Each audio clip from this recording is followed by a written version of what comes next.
Hammaga salom. Meni ismim Girmis.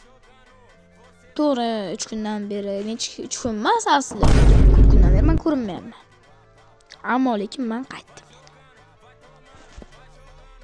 Xo'sh do'stlarim, bugungi videomiz aynan bitta narsani o'rganish.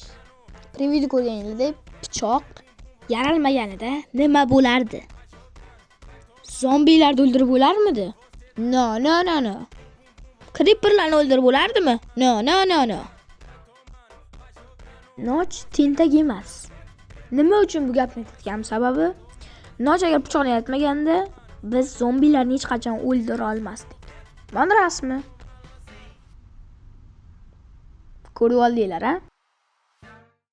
Endi biz Minecraft o'ynab o'tirganimizda qarasak, eng eski versiya bu 1.2 versiya. Desam shunday deylarmi? 1.22 bor. Chin ursin. Minecraft o'ynaylar. Minecraft eng zo'r o'yinlardan biri deb ayta olaman. Do'stlarim, hazilni qo'yamiz. Ana endi bitta narsa bo'tib olaylik. Yo Minecraft, yo odam bilan zombi. Agar siz zombi o'ldirib qo'ysa, pichoqni yo'q bo'lsa pichoq, masalan, qilich, yo'q bo'lsa siz nima bilan urasiz? Savol. Do'stlar, bugungi videomiz shundan iborat edi. Sog' bo'ling, omon bo'ling. Keyingi videoda yana chiqaraman shu videoni.